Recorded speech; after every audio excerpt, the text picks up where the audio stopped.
तर जय हिंद फॅमिली. तर फॅमिली आपण आज निघाले आहोत एक धबधबा पाहण्यासाठी. तर हा आमचा ओमकार भाऊ निघाला इकडे, हा दुसरा ओमकार भाऊ.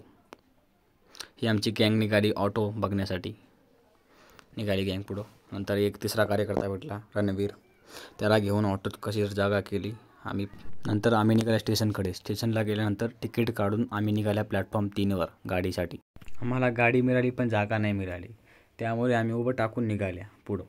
तर पुढं पोहोचल्यानंतर आम्ही आमच्या ठिकाणावर स्टेशनला पोहोचून आम्ही निघाल्या ऑटो स्टँडला. ऑटो स्टँडहून ऑटो कसं तरी मिळाला, त्याच्यामध्ये पण जागा नाही. म्हणून तरी पण आम्ही बसल्या. आम्ही आमच्या ठिकाणावर पोहोचल्या.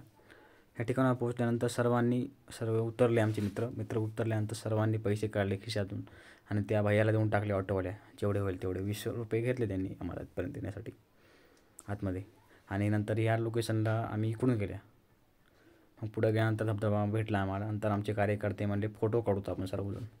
मग हे आमचा पहिला कार्यकर्ता, हा अजून 2 आहेत, थांबा, हा दुसरावाला, अजून आत्ता हे आमचा रणवीर भाऊ, आता मी राहिलो, आता हे मी निखिल.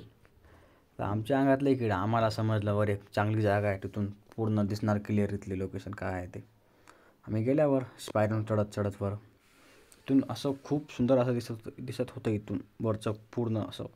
या दोघांचे भांडणं सुरू झाली येते वेळेस, ओमकारचे आणि रणवीरचे झाले सुरू भांडण. नंतर आम्ही आल्या कसं तरी याची दोघांचे भांडणं सोडत खाली.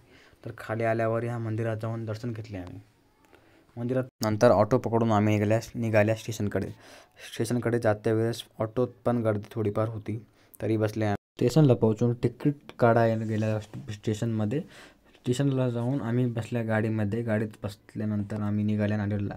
तर चला मित्रांनो, भेटूत नंतर पुढच्या अशा एक ब्लॉगमध्ये नवीन.